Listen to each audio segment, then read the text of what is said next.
పవన్ కళ్యాణ్ అల్లు అర్జున్ మధ్య cold war నడుస్తుందో లేదో తెలియదు కానీ వారి ఫ్యాన్స్ మాత్రం సోషల్ మీడియా వేదికగా తెగ ఫైట్ చేసేసుకుంటున్నారు. గతంలో బన్నీ ఓపెన్ గానే పవన్ గురించి చెప్పను బ్రదర్ అని చేసిన కామెంట్స్ తర్వాత పవన్ ఫ్యాన్స్ బన్నీని ఓ రేంజ్ లో టార్గెట్ చేస్తున్నారు.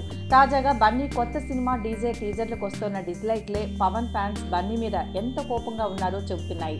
ఈ టీజర్ కు ఇప్పటికే ఏకంగా 1.10 లక్షల డిస్లైక్స్ వచ్చాయి. దీంతో ఈ సినిమా నిర్మాత దిల్ రాజు, దర్శకుడు హరీష్ శంకర్ కూడా చాలా ఆందోళనతో ఉన్నారట. ఈ గొడవ ఇలా కంటిన్యూ అయితే ఆ ఎఫెక్ట్ సినిమాపై ఉంటుందని బన్నీ కూడా ఆందోళన చెందుతున్నాడట. దీంతో ఈ గొడవ సర్దుబాటు చేసేందుకు బన్నీ తండ్రి అల్లు అరవింద్ రంగంలోకి దిగబోతున్నాడట.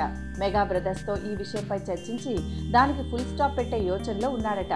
ఈ మ్యాటర్ పై పవన్ కళ్యాణ్ తో నేరుగా చర్చించాలని అరవింద్ ప్రయత్నిస్తున్నాడని ఫిల్మ్ నగర్ వర్గాల టాక్. డీజేలోని ఓ పాటను పవన్ కళ్యాణ్ చేతుల మీదుగా విడుదల చేయించాలని, తద్వారా పవన్ అభిమానుల కోపాన్ని తగ్గించాలని అరవింద్ యోచిస్తున్నాడట. మరి ఈ ప్లాన్ ఎంతవరకు సక్సెస్ అవుతుందో చూడాలి.